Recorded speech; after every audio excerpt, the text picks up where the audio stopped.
statistically speaking, either you have seen a UFO or someone you know has. Now, what in the world, no pun intended, do UFOs and aliens have to do with classical theology?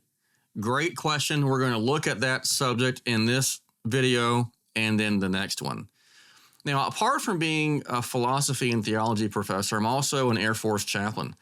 And I was able to do a master's degree with the Air Force and did my research project on the new term for UFOs, which is now UAP, Unidentified Aerial Phenomena, and national security. So in this episode, we're going to look at what's going on with all these UFOs that we're seeing, because there's been a lot of talk about UFOs in the news recently. In fact, last summer in 2022, Congress had the first open hearing on UFOs in about 50 years. And there's been a lot of things happening before then as well. And maybe you know about it, you heard about it in the news or on YouTube.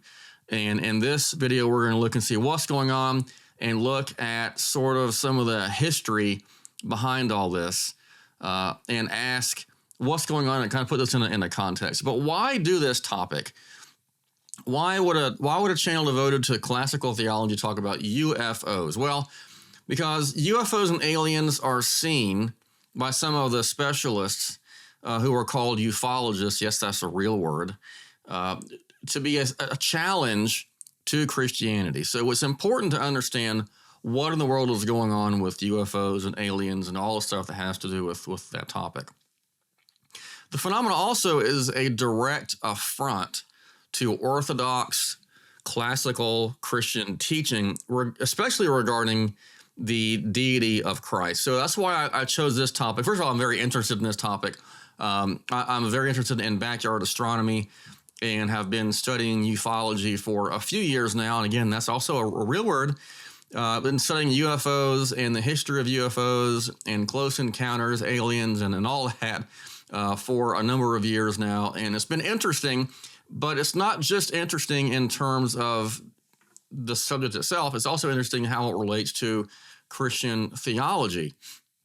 So why this topic? Because it relates to Christian theology, and it is an apologetic issue, especially regarding the deity of Christ. And UFOs are a hot topic today. And so we're going to talk about what's going on because it's very relevant to what we see in the world. Now, one of the top ufologists, his name is Jacques Vallee. In fact, if you're familiar with Steven Spielberg's Close Encounters of the Third Kind, the French scientist in that movie actually is charactered off of Jacques Vallee. Jacques Vallee worked with J. Allen Hynek, who was the Air Force's top scientist during their heyday of Project Blue Book. So Vallee has a very insider's look. He has seen UFOs, and he's written many books on it. And he's not a Christian, so what he says here is pretty interesting. He says, faced with the new wave of experiences of UFO contact, our religions seem obsolete. Our idea of the church as a social entity working within rational structures is obviously challenged. So we as Christians have to actually look at this. It's not simply a fringe thing. People think about UFOs and aliens and stuff. We think about people who have had one too many drinks, who are living out in the middle of nowhere or something, and they're just crazy. Well, if you look at just the sheer number of sightings, we're going to see when we get in this a little bit later that one of kind of the bedrock facts of this phenomena is something's going on. I do have some theories, and we're going to look at the theories in the next episode. But we're going to first put all that into some of a historical context, focusing primarily in the United States and how it relates to the military and how they have viewed this issue regarding national security. So here's what we're going to talk about today. We're going to look at a very short history of ufology, particularly here in the United States as it relates to the military. We'll look somewhat at the current situation because there's a lot of stuff going on now with the current situation. With even President Biden has made task force. President Trump made a task force on UAP, or again, this is the new term for UFOs. And then next time in our next video, we'll look at the various views of the phenomena and the significance of that. What's the big deal? And then kind of evaluate it and see what things is going on, what probably is not going on. Now, the UFO craze really in the United States. Normally, it's said to start around in 1947. It really started back in the 1800s, 1890s with airships. But most of the time, people look at the military history in 1947. Actually, even goes back before then to World War II when we look at ghost rockets and Foo Fighters and things like that pilots were seeing in World War II. But we'll pick it up with Arnold in 1947. This is in June. He was flying in Washington, and he claims to have seen 9, we'll just say saucer-like things, discs. I forgot the exact word he used, but they were described as things flying like discs going across water. And so the term came to be known as flying saucers or flying discs. Well, the military didn't think that was a very, I guess, technical term, and it was somewhat pejorative at that point. So Edward Ruppelt, a captain in the Air Force, came up with a different term. He says, UFO is the official term that I created to replace the words flying saucers, because that term had become so pejorative. Now, that is this is a required reading if you're interested in ufology and UFOs and how they relate to the military. That's called the Report on Unidentified Flying Objects by Edward Ruppelt. So if you're interested in the history on UFOs, that is a must read. It's very, very important. Everybody quotes that book and points back to that book. So it was written in 1956.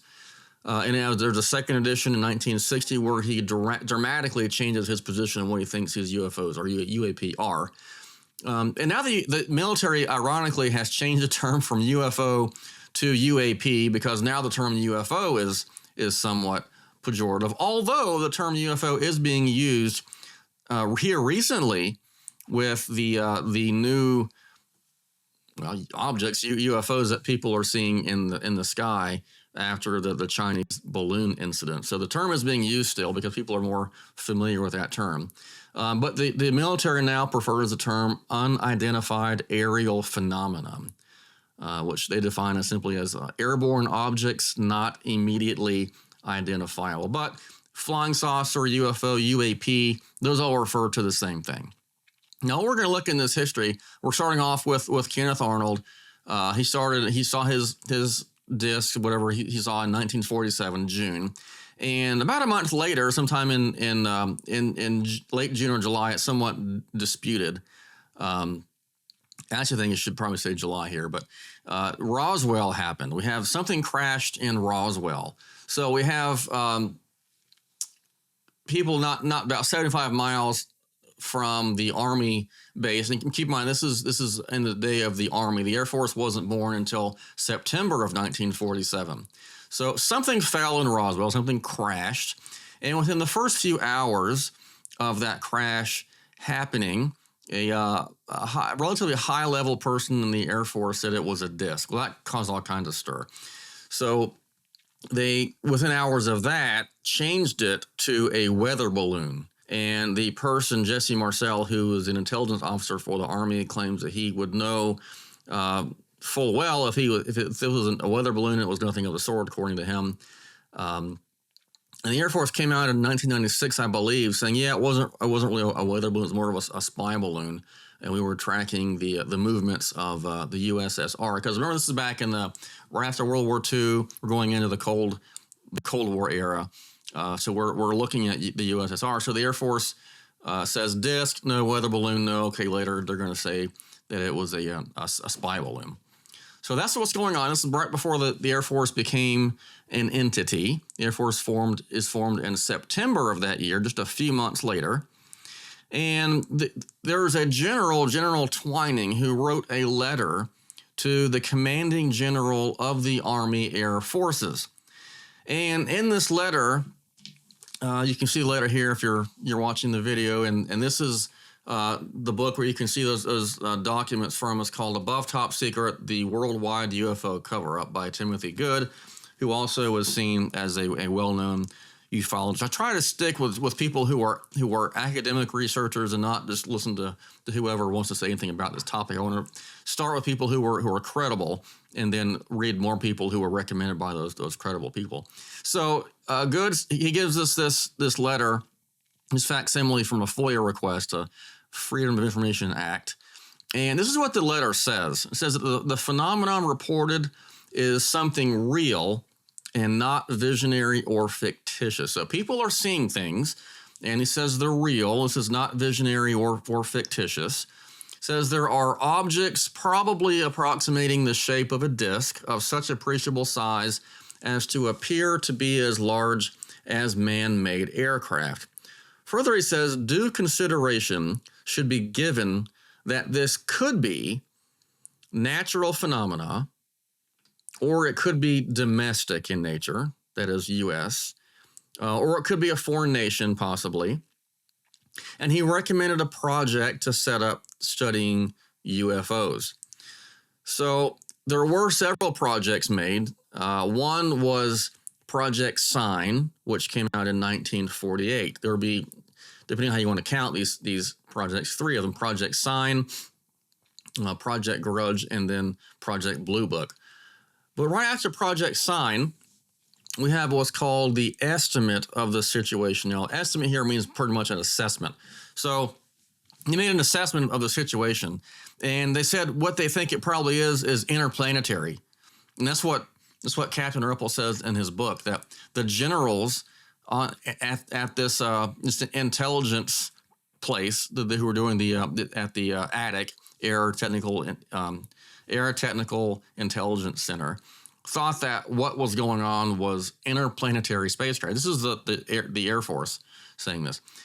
Project Grudge happens in 1949. They are re-upping they're changing the projects, and they're trying to make them new, and for various reasons I'm not going to go into here. But Ripple says this: airline pilots, military pilots, generals, scientists, and dozens of other people were reporting UFOs, and in greater detail than in reports of the past. Radars, which were being built for air defense, began to pick up some very unusual targets, thus lending technical corroboration to the unsubstantiated claims of human observers. Okay. He further says, as a result of the continuing accumulation of more impressive UFO reports, official interest stirred. Early in 1951, verbal orders came down from Major General Charles P. Cabell, then Director of Intelligence for Headquarters U.S. Air Force, to make a study reviewing the UFO situation for Air Force Headquarters. So then we have Project Blue Book in 1952, all the way until 1969. This changed from Project Grudge in March of 1952. Now, let me say this. About 95% of what are seen and reported as UFOs or UAPs are easily explained naturalistically, whether it's misidentification of any kind of airplane or airframe or something, or a balloon, or weather events or something like that. About 95% plus are easily explainable in terms of just natural explanations. But there's roughly 5%, actually in Blue Book say it was more like 20% were unexplainable. And it's these, as some call RUFOs, as we see in the book Lights in the Sky and Little Green Men. The authors call these RUFOs. Residual UFOs. That is those that are not explained or explainable easily, naturally speaking. So we have, in 1952, what's called a flap. Okay, a flap in general is a state of confusion, but they have come to be known or used for lots of sightings all at once. So in 1952, there was a flap in Washington, D.C., and military and civilian pilots and radar operators saw these planes, these UFOs, and there was quite a stir about it. So this is over the nation's capital again after World War II, going into the Cold War, and there's a lot of questions as to what's going on. So there was a letter on 5 April before that said that there had to be mandated reporting from intel officers everywhere. And as a result of this flap and other sightings, there was a lot going on in this time period. There was a publication put out, Joint Army Navy Air Publication 146, or JNAP 146, in 1953. And this made it illegal for military personnel to discuss UFO reports. So they had to make reports, and then they had to keep it very secretive. Well, also what happened, we see this in JNAP 146, we see that they talk about various ways of reporting. And in this specific document, Section 201A1C, they list unidentified flying objects as something that should be reported. And this is separate from various other types of reports that could possibly be confused with that. Well, in 1953, the CIA decided that they needed to figure out what was going on with all these sightings. And so they called a meeting with the Air Force, and in January of 1953, they met for a number of days, and this was called the Robertson Panel. He was one of the scientists involved in this panel, and they wanted to figure out what the Air Force was saying. Now, there's a dispute about whether or not the Air Force really gave them the best cases. So some people say, like Ruppelt did, and this is only 3 years after it happened, and this was a secret meeting and was only unclassified a number of years after this. So it's understandable that Ruppelt would not want to say a lot or anything about this meeting, but he says that the Air Force gave them their best cases. Well, Hynek and others say that is not the case. They did not give them their best cases. So the conclusion of that with the CIA was that there's really no good reason to think these are UFOs or interplanetary type beings.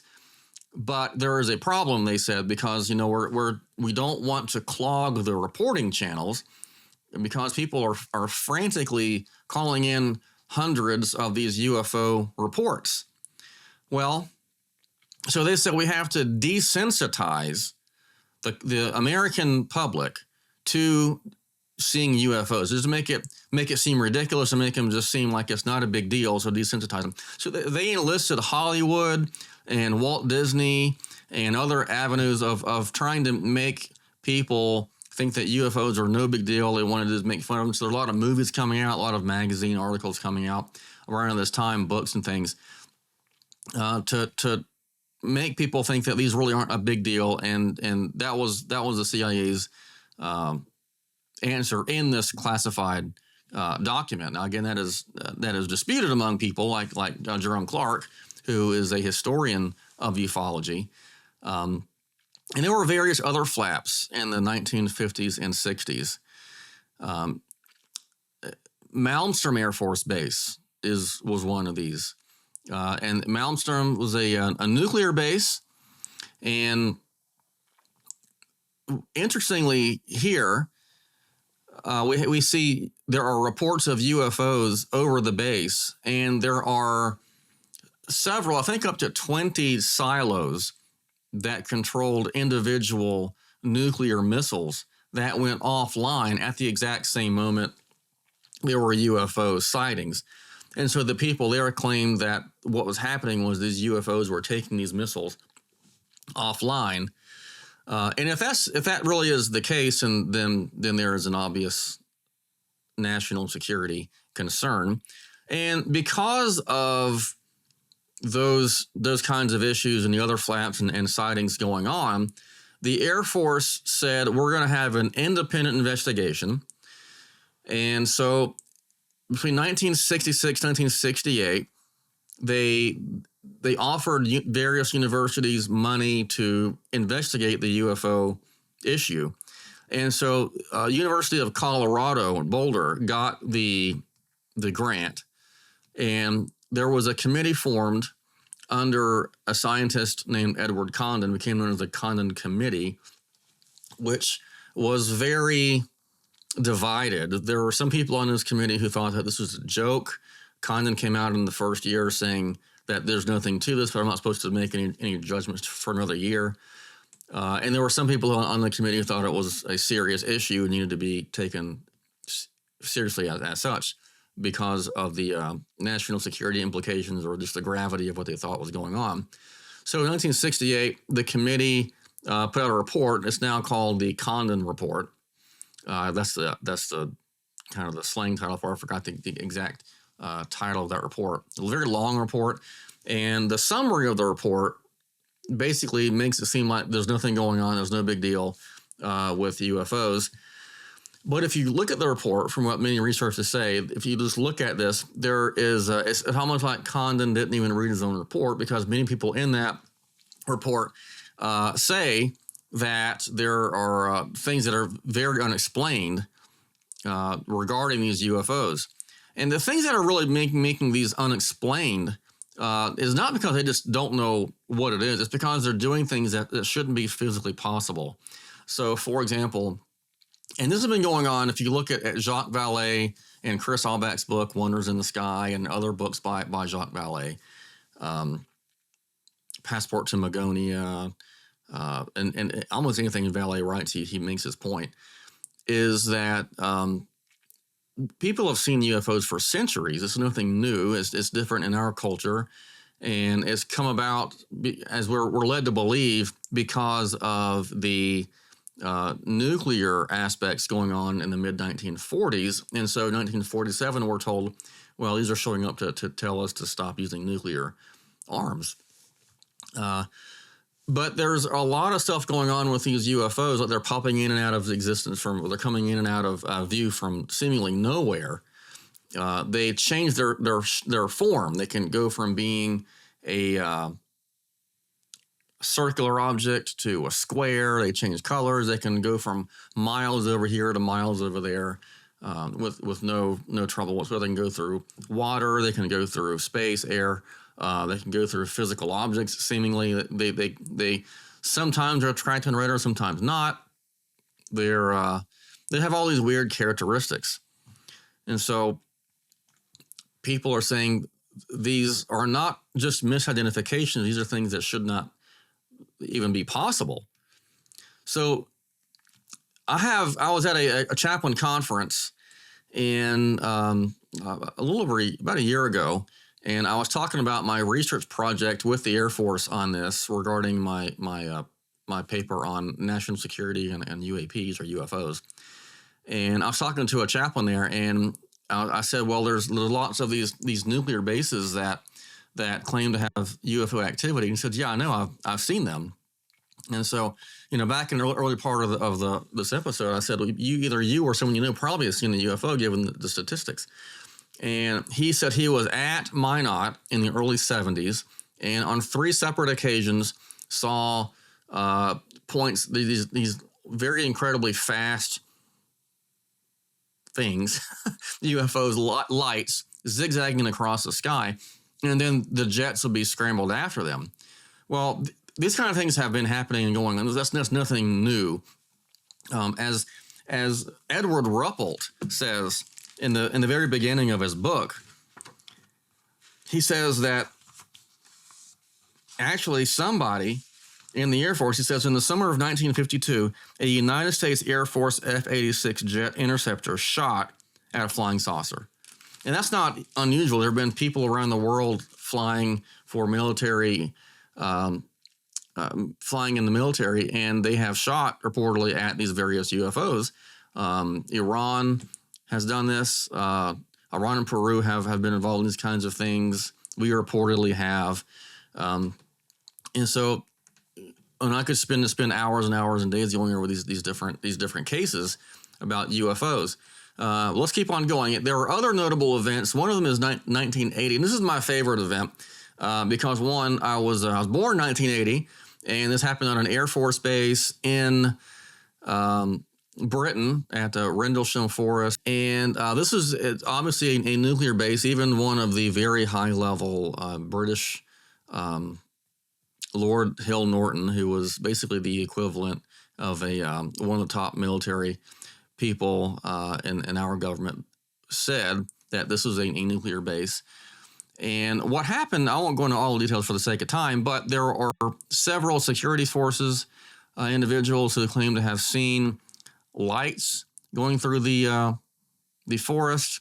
They claim to have seen what they reportedly would describe as basically for all intents and purposes, a spaceship, and had lights all over it. They even touched it, and this happened on multiple occasions. And on the second night, the deputy commander of the base was told to come out, and Charles Halt, Lieutenant Colonel Charles Halt, and he had a recording of the events that had happened, and he said that he saw the lights as well. And there have been all sorts of theories about what he saw.